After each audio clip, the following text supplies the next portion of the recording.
आइए सुनते हैं ज्येष्ठ मास संकष्टी चतुर्थी व्रत की कथा। तो बोलिए प्रेम से भगवान गणेश की जय। कि एक बार माता पार्वती जी ने गणेश जी से पूछा कि हे पुत्र, ज्येष्ठ मास की गणेश चतुर्थी को किस प्रकार पूजन करनी चाहिए? इस महीने के गणेश जी का क्या नाम है? भोजन के रूप में कौन सा पदार्थ ग्रहण करनी चाहिए? इसकी विधि का आप संक्षेप में वर्णन कीजिए। गणेश जी ने कहा कि हे माता, ज्येष्ठ मास कृष्ण पक्ष चतुर्थी जो कि सौभाग्य एवं पति प्रदायिनी है, इस दिन आँखों रथ नामक गणेश जी की पूजा भक्ति पूर्वक करनी चाहिए। इस दिन घी निर्मित भोज्य पदार्थ अर्थात हलवा, लड्डू, पूड़ी आदि बनाकर गणेश जी को अर्पित करें। ब्राह्मण भोजन के पश्चात स्वयं भोजन करना चाहिए। हे माता, इससे संबंधित मैं आपको पूर्वकालीन इतिहास का वर्णन आपके सामने करता हूँ। गणेश पूजन और व्रत की विधि जो पुराणों में वर्णित है उसे सुनिए। सतयुग में शव यज्ञ करने वाले एक पृथु नामक राजा हुए। उनके राज्यांतर्गत दयादेव नामक एक ब्राह्मण रहते थे। वेदों में निष्णात उनके 4 पुत्र थे। पिता ने अपने पुत्रों का विवाह पारस्कर गृह सूत्र के वैदिक विधान से कर दिया। उन 4 बहुओं में बड़ी बहू अपनी सास से कहने लगी कि हे सास जी, मैं बचपन से ही संकट नाशन गणेश चतुर्थी का व्रत करती आई हूँ। मैंने पितृगृह में भी इस शुभदायक व्रत को किया है। अतः हे कल्याणी, आप मुझे यहाँ व्रत अनुष्ठान करने की अनुमति प्रदान करें। पुत्र वधू की इस बात को सुनकर उसके ससुर ने कहा कि हे बहू, तुम सभी बहुओं में श्रेष्ठ और बड़ी हो। तुम्हें किसी प्रकार का कष्ट नहीं है और न तो तुम भिक्षुण ही हो। ऐसी स्थिति में तुम किस लिए व्रत करना चाहती हो? हे सौभाग्यवती, अभी तुम्हारा समय उपभोग करने का है। ये गणेश जी कौन है? फिर तुम्हें करना ही क्या है? कुछ समय के पश्चात बड़ी बहू गर्भिणी हुई। 10 महीने के पश्चात उसने सुंदर बालक का प्रसव किया।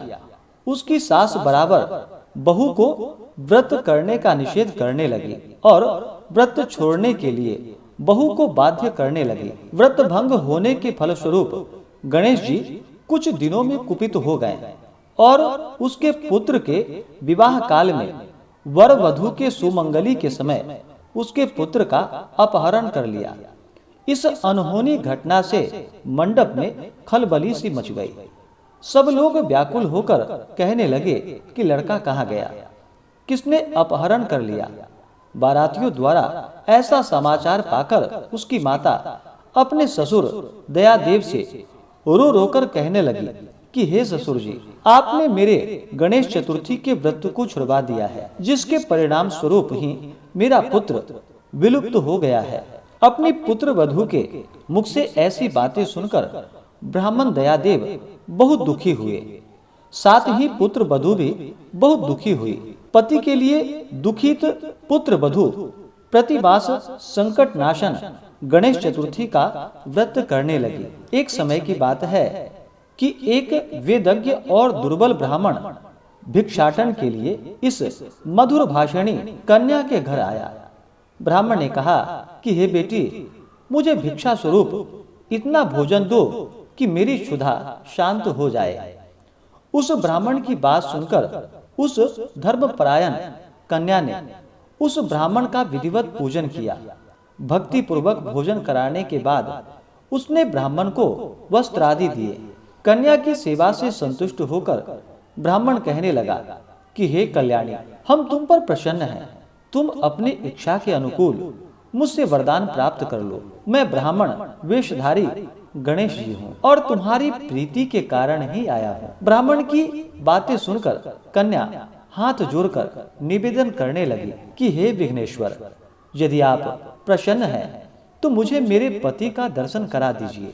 कन्या की बात सुनकर गणेश जी ने उससे कहा कि हे सुंदर विचार वाली, जो तुम चाहती हो वही होगा। तुम्हारा पति शीघ्र ही आएगा। कन्या को इस प्रकार का वरदान देकर गणेश जी वहीं पर अंतर ध्यान हो गए। उसी समय की बात है कि सोम शर्मा नामक ब्राह्मण नगर के एक वन में से उस द्विज बालक को नगर में ले आए। अपने पौत्र को देखकर दयादेव नामक ब्राह्मण बहुत प्रसन्न हुए। बालक के माता की हर्ष की कोई सीमा न रही। साथ ही संपूर्ण नगरवासी भी हर्षित हुए। बालक की माता ने पुत्र को छाती से लगा लिया और कहने लगी, गणेश जी के प्रसाद से ही मैंने खोया हुआ पुत्र प्राप्त कर लिया है। उसे नए वस्त्राभूषणों से अलंकृत किया।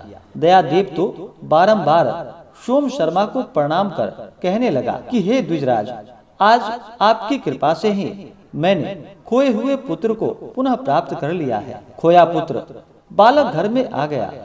सोम शर्मा को सुस्वादु भोजन कराकर धोती दुपट्टा से विभूषित करके गोदान किया। फिर से मंडप का निर्माण करके विधिवत वैवाहिक कार्य संपन्न किया। इससे सभी वहाँ के नगरवासी प्रसन्न हुए। वह भाग्यशालिनी कन्या अपने पति को पाकर धन्य हो उठी। ज्येष्ठ मास के कृष्ण पक्ष की चतुर्थी मनुष्यों के मनोरथ को पूर्ण करती है। इस दिन नर नारियों को एक दंत गणेश जी की पूजा करनी चाहिए। हे देवी, पूर्व कथित रीति से भक्ति पूर्वक जो व्यक्ति इस व्रत एवं पूजन को करेंगे, उनकी संपूर्ण इच्छाएं पूरी होगी। तो बोलिए प्रेम से भगवान गणेश की जय। तो आशा करता हूँ कि यह जानकारी आपको अच्छा लगा हो। ऐसे ही ज्ञानवर्धक जानकारियाँ प्राप्त करने के लिए हमारे इस चैनल पे अगर आप नए हैं तो चैनल को लाल बटन दबा करके सब्सक्राइब करें, साथ में बेल आइकन घंटी को दबाएं ताकि मेरे वीडियो का नोटिफिकेशन आपको समय से मिलता रहे।